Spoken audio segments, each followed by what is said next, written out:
Hi, my name is Joe Cernik. I'm a member of the faculty here at Lindenwood University in St. Charles, Missouri. Now, this is a show called Insight, and we discuss books on politics, both domestically and internationally. Sometimes historical books that provide an insight into the present, sometimes broader trend analysis books that give a way of looking at some broader developments. Today's book is on the election of Donald Trump as president. It is written by Peter Kivisto, and it is titled The Trump Phenomenon, How the Politics of Populism Won in 2016. Now, joining me on the show today are two Lindenwood University students. To my immediate right is Sierra Brown, and to Sierra's right is Sarah Hughes. So I wanted to read a brief introduction, see where the author's coming from, and then we can jump into a discussion about the book and the opening quote. The author writes, "Many of the people who are disengaged citizens are the most economically vulnerable members of society, and Republican leaders know that if they voted with their own self-interest in mind, they would be unlikely to support a right-wing populist agenda. Thus, their success in achieving their reactionary goals is predicated in no small part on the ability to instill in these potential voters a sense of cynicism and fatalism. The electoral victory of Donald Trump, whom many on the right view as flawed but potentially useful, was made possible by these fundamental assaults on the democratic process and on the culture of democracy." So this quote really shows Kivisto's book in light of the title, The Trump Phenomenon and the Populism, but it really, throughout the book, he talks about Donald Trump being authoritarianism, the whole idea about him being fascist, seeing things as black and white, and going back to the beginning quote saying that supporting a right-wing populist agenda, how most people were unlikely to support that. It's more talking about how the reason why people voted for President Trump was because, as a Florida woman said, he spoke his mind, he basically identified as the people, and he gave a voice to those who didn't have a voice. Yeah, and just to go off of that, I completely agree with you. I think this quote directs how he is for strong democracy, and you gave an example, and I think that's a complete honest option. There was also another example given how some people felt that there was no one else to vote for, that Trump wasn't their first, but they didn't want to vote for Hillary, so they felt like that they had no other choice. And I think the author really hits on that, leading into falling right after that, about how the people that have elected him view him negatively. Mm-hmm. Yes, it's the first few pages of the book address sort of his personality. Mm-hmm. And it also goes on that it says here his negative ratings were as high as 70%, which suggests that some of the people who voted for him negatively nevertheless voted for him. And so the concept was that they were people voting for him who didn't like him. Maybe what would have been nice at the beginning was to say, okay, they didn't like him, but they didn't like her, Hillary Clinton, either. So, you know, how you might have voted differently if somebody else was running against him. I mean, it's a situation, I guess that was missing in the book, but I had sort of understood, since it's focused on Trump, that you're thinking that there's basically decades of buildup of Republicans going after Hillary Clinton. It's not just her time as Secretary of State in the Obama years. You can go all the way back to her time when she was First Lady in the Clinton administration. So you've had this long history of people sort of having a reason or feeling that they don't like her. And that also may have helped Donald Trump get elected. Yeah. And Kivisto also talked about how the whole voter population that voted for him was a more Asian community, because he found and researchers found that in between certain generations like millennials and stuff like that, they kind of pick and choose what they decide to believe and what they went for, versus more of an Asian community having the moral homegrown ethics and such, like in terms of religion, what they might follow, versus what millennials say, okay, now we're going to have, say things like, we're going to pick and choose what we believe in, and whether it be homegrown ethics or homegrown morals versus something that's a little bit more mainstream is up to them. Yeah, and something I think that was interesting in this section that the author really hit on was the debate between, you know, Hillary did win the popular vote, where on the other hand, Trump did win the Electoral College, which did make him president. But overall, she did have a significant amount of votes. In that sense, leading all the way through like the prediction of the polls and issues like that, he really breaks it down so you can see how he won through those 3 states that really made it or broke it for him. And I think that was very interesting. There's a quote I liked in here, said, unlike the majority of adults who did not vote for Trump, those who did appeared to be willing to engage in a form of magical thinking. And then he goes on, and he's got a lot of quotes from conservatives who are very critical of Trump. And so those conservatives that are critical are going, we don't know what his policies are. He's just sort of throwing things out there like his quote, I can fix it. Only I can fix it. But then you're trying to figure out, well, what is it exactly? And so that as a result, I think the author's trying to show you this disengagement between these voters who supported him, and Trump making a lot of very outrageous and outlandish statements, and you're trying to think, well, okay, but what is it you're going to do exactly? I think that quote really does do it. He goes on to say that Trump's self-belief led to content, that addressing the problems confronting the nation, that I alone can fix it. You can definitely see this with some of the things that he's come out and said, like building the wall, criticizing Mexican immigrants, and branding them as rapists and such. And also, in addition to that, you could see it when he's talking, you know, his tweets and stuff like that, which are a huge hot topic within U.S. media, that, you know, he goes out and says, I can fix it alone. He's almost putting the burden on himself, which I think in terms makes people and the American public feel better, like he's going to make a change. However, will we see a result of that? And just to go on a little farther in depth of what you said, the example that the author provides in this book is a jogger in New York was raped by 5 African American males, and he quoted bring back the death penalty and things like that, which were really direct and probably, didn't appear to be thought through very well. You also talked about the tweet in the book. The author talks about how he received a message from a colleague regarding one of Trump's tweets referring to his haters, and how he wasn't really making a lot of sense and pretty much just thanking them but being sarcastic, like really served no purpose. Yeah. And how the colleague referred to him pretty much as crazy, like what is this guy saying, you know? So I think that really addresses like pretty much the primary points I think in the case of the 5 black men in New York, I believe they were subsequently exonerated, but Trump played a big role in trying to stir up hatred and racial hatred, and it sort of, he just kept it up and kept it up, and there was sort of a feeling that the city was pressured to go ahead and proceed with criminal proceedings. Well, then you look at Trump thinking, well, he's playing a role in this.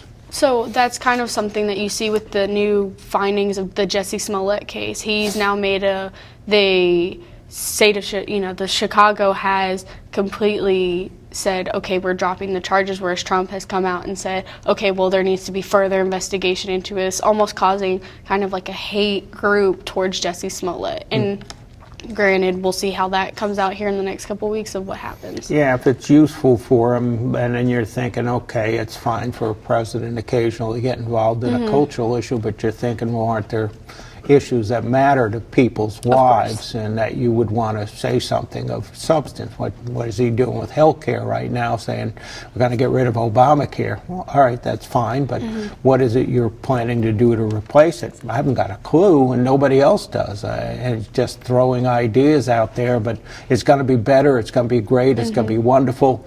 So, okay, what is it? You still haven't said anything. Well, he's going back to that campaign mode of one adjective after another, and they get more grandiose, but you're still trying to, okay, but what are you doing exactly? What exactly is the policy? You can't get a feeling. Yeah. And so he, early on in the book, he's trying to say that you're choosing leaders over policies, which is why people can sort of vote against their policy positions, and that can be understood. And he says, though, but if you looked at, say, Obama running against John McCain in 2008 or Obama running against Mitt Romney in 2012, you saw on both sides that both of them were acting in civil manners. And that it didn't matter who won, you'd still have sort of a civil system. And he's raising issues saying, and what we're seeing with Trump is sort of an uncivil approach to how you're dealing in a political environment. I think the author does a great job of giving us a defining line of what a good leader looks like based off of civil and uncivil traits. Civil traits are things like responsible, knowledgeable, respectful, while on the other hand, uncivil traits are corrupt, dishonest, rash. And the author does point out that Trump falls under a lot of those uncivil traits in a lot of different aspects. Yeah, his breakdown, civil versus uncivil leadership. And so things like civil would be calm, prudent, articulate, honest, motivated by a commitment to public service. And then what he's saying with Trump is you have corrupt, dishonest, motivated by self-interest, contempt for the rule of law, excitable, rash, inarticulate. And so you're going down sort of, you joke about previous presidents always saying things that were incoherent, but I think not as such an abundance of them. And you always sort of felt that presidents can show their personalities and what they did, and so you go, that doesn't feel good. But it wasn't on such a constant, prolific level. Then we get into the whole topic of his physical fitness and mental fitness in order to take the office. The author really does make a point and gets all this research from psychologists, researchers and such about Trump's physical fitness, and it goes back to these traits about, you know, one psychologist has come out and said he has a possible personality disorder because we see all these different lights of him through the media, but also we need to think about how does the media really take him seriously in terms of what is put out there by the White House and put out there by Trump himself versus what the news reports on. Yeah, and going off what you said, I genuinely think the media does not take him seriously. I mean, the author addressed earlier how Trump was not very popular when he first was coming up in the political world. He has this, well, debatable if it's a successful real estate business, as he's listed 833rd on sites in the United States, and in the around 2000s for like number of sales. So, I mean, he wasn't well known for that. He talked on a radio show, but the media didn't take him serious because of these aspects of psychological disorders. They didn't think anyone for him or people would maybe even vote for him. Yeah, when they say media didn't take him seriously, I think what he's trying to show is that they didn't take him seriously to constantly challenge and confront him regarding his sort of fantasy thinking about what he was going to do. So by, oh yeah, let him just, we'll wait and we'll analyze and we'll confront somebody who's a more serious candidate. So Trump was free in many ways to go ahead and say a lot of foolish, silly things in public, which, we're going to have the best healthcare system on the planet. It's the greatest. You're going to love winning. You're going to get tired of, and it was like, and you clap and you cheer and you go, okay, it's fine. It's sort of like a politician kissing a baby. But after a while, you also have to add in that mix something of substance. But he kept up and up. We're going to win. We're going to win. You're going to love winning. We're always going to win. Well, you're going to get tired of it. You just got to know him, and you're sitting there and it goes, at some point, you just got to, and so, yeah, the press didn't do it. So they have like a quote from the head of CBS here saying they loved having Trump from the idea that he got their ratings up. And so, again, it's interesting how he goes after the press or TV now, but they were the ones that did a great deal to help put him in the White House. Yeah, you could definitely see that because I remember there were a lot of articles on Facebook and people were sharing them, and that was the whole clickbait thing, and it got his name out there and got a lot of name recognition for who he was, in addition to having a lot of screen time, which some people argue that that is one of the reasons why he won the debate. He didn't really need advertisement. He was already the talk of the town in terms of his outlandish things people consider him saying. He's got quotes here, so you have journalists going, is Trump plain crazy? It would be irresponsible to ignore the fact that Trump's grasp on reality appears to be tenuous at best. He lies the way other people breathe. He is alarmingly thin-skinned. Trump is the worst kind of bully. And those are conservatives that are writing these quotes. And I think maybe one of the things that the author is trying to get across is these are substantive conservatives, and you sort of distinguish between sort of a lot of the foolish people that call themselves conservative that appear on Fox News versus more thoughtful conservatives who don't appear necessarily on Fox News. And then what you end up doing is seeing, well, these views didn't seem to permeate early enough into the media process. Instead, you were thrilled that Trump was getting people to help get your ratings up. Yeah, and I think that that is definitely a good quote to point out in the book. Again, this goes back to his potential mere presence of him being a reality star within the American political system now was kind of an entertainment value, I think, at the beginning, versus towards the end where he started putting out, we're going to make America great again, we're going to do the wall and such. Yeah, I think it's just very strong and straightforward from Trump's aspect, and that's why it's being interpreted this way. It does appear to be unrational, a lot of his policy making and ideas that fall along those guidelines, but I do agree with you that this is a good quote. Charles Krauthammer, who was a well-known conservative and died earlier this year, and he did appear somewhat regularly on Fox News. So he goes, I used to think Trump was an 11-year-old boy, an underdeveloped schoolyard bully. I was off by about 10 years. His needs are more primitive, an infant hunger for approval and praise, a craving that can never be satisfied. What the world outside matters to him is useless only insofar as it sustains and inflates him. And so here's Krauthammer, who's, again, these are sort of well-known conservatives. David Brooks, a well-known conservative, unable to know themselves, sufferers are unable to understand, relate, or attach to others, lacking internal measures of their own worth. They rely on external but insecure criteria like wealth, beauty, fame, and others' submissions. And so, you know, you're thinking, wow, I think every president you've read thinking what is slightly wrong with them. Well, everybody, then you see their character flaws because running for the presidency magnifies it. But in this case, it's like just across the spectrum. Go ahead. I mean, just to touch a little bit on this, I think that Trump's direct attitude taken by, I mean, these quotes is a perfect example of how fake news is should be being eliminated, his quote, fake news. I think it's really cool that conservatives are come forward and establishing, and these feel like truly from the inside opinions on how they personally feel about Trump and maybe his policies and his issues and what he brings to the table.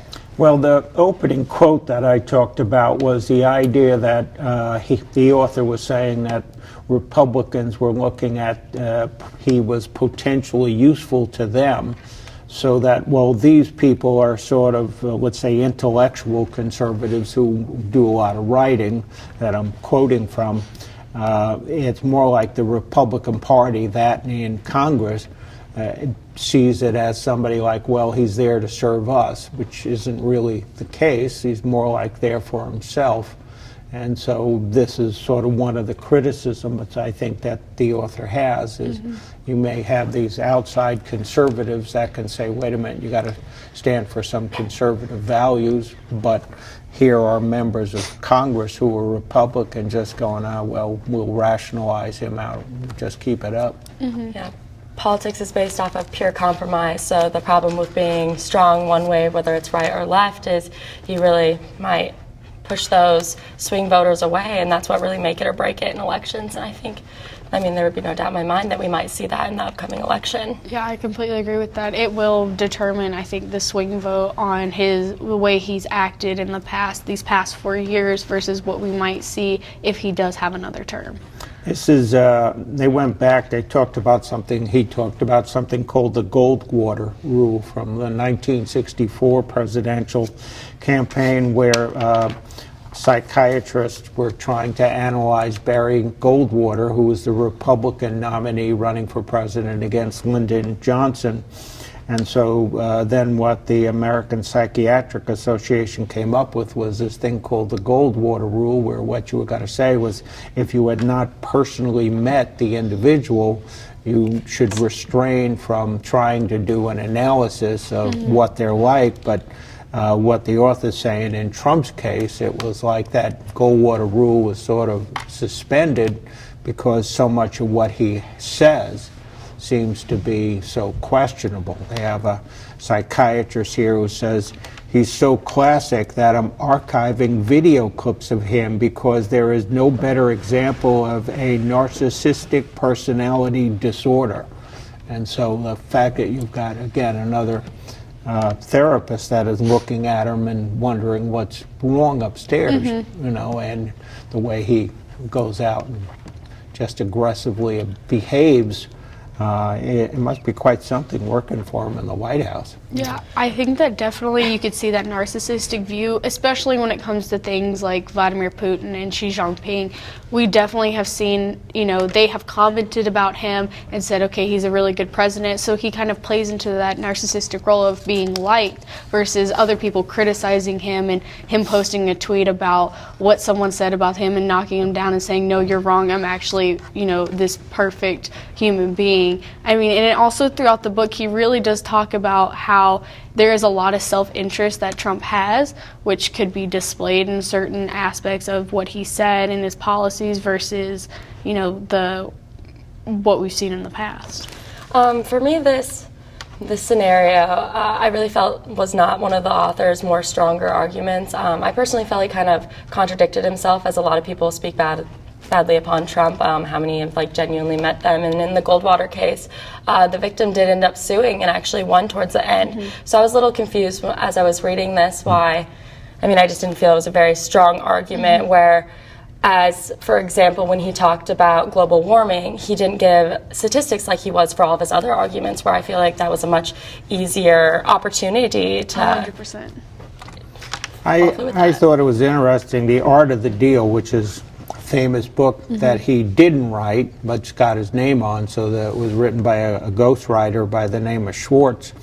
And they talk about Schwartz in here, saying Schwartz threw a number out and told Trump, okay, I want $500,000 for writing this, and I want half of the royalties, so if the book sells, he'd get a percentage.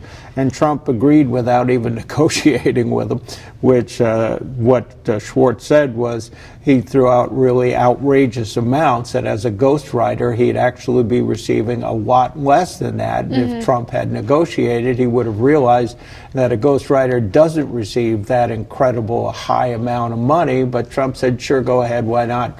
And so much for The Art of the Deal, where Trump wasn't showing an ability to negotiate. So that, again, it was an indication. I think what the author was trying to say was we have certain images, or his voters that support him have an image of Trump as this great negotiator, and the author is trying to say probably not true.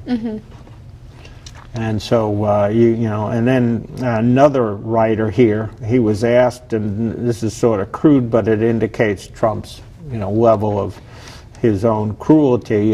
So when an author that was interviewing him for an article in the 1990s, this was during the period when he was divorcing his first wife, Ivanka, and so the author said, can you give me your idea of what you think ideal company is? Who would you like to spend time with? And he said, you really know what I consider ideal company? A total piece of ass. And so, you know, you look at that and think, if you have a Democratic candidate that spoke like that, that's a man. Look at what's going on right now regarding Joe Biden being close to women in creepy ways, and that you're thinking, and somehow you're gonna go look at Biden and what he's doing and how he's so close to women and hugging them, and you're thinking, well, Trump's voters, women voters, didn't seem to care if they knew all this stuff all along. Yeah, I think that definitely that's one of the things that, again, like you said, we're starting to see more of is the whole sexual assault and sexual harassment things come up. But also it goes to show you kind of like, does this call into question his credibility? Does this call into question his moral values? Because again, if we're looking at his voting population, his large demographic, it is those people who are aging that have those values of religion that are inground in them, and those other values that the author does harp on a lot about in the middle of the book, saying that certain demographics of people were the ones that voted for him. So if he's saying all of this against women and these morals and ethics that we have inground into his voting population, really nothing mattered at the end of the day. There was a quote, and again, another author had interviewed him, and so you're wondering, he goes to all these rallies and you see him talking, and you're wondering if he doesn't have just contempt for him, because he said, for the most part, you can't respect people because most people aren't worthy of respect. And so you're wondering, well, what does he think of his voters? We only have a few minutes left, so what do you think of this book, and do you recommend it? I think that this is a very good book if you want to learn about basically the 2016 elections and how it went on, and getting more insight into the voting population and such like that, and only in 112 pages. I would just like to state right off the bat that when answering these questions, I personally tried to talk from the author's point of view as much as possible. I'm going to have to say this one is a no for me. I find this book to be it's an opinionated book, and it just depends on what you like to read. I think it's an easy read, a little bit harder to comprehend when you don't agree with some things, which I found myself doing throughout the way. But if it's something that appeals to you, then it might be a fit. I sort of liked the book and sort of didn't like the book. Certainly all the issues on personality introducing Trump were good, but I guess I was thinking, well, you're going to approach something about why people wanted to support him. So in that sense, you're going to be focusing on sort of a voter analysis, because you're calling it the Trump phenomenon and why he won in 16, but then he's really focusing on his personality disorders rather than on the voters themselves. And I'm trying to keep getting into the book, and it didn't take long to read it all, but I was hoping I would see some of that, but I didn't see a lot of that. So it's divided opinion on reading the book. Thank you for joining us today.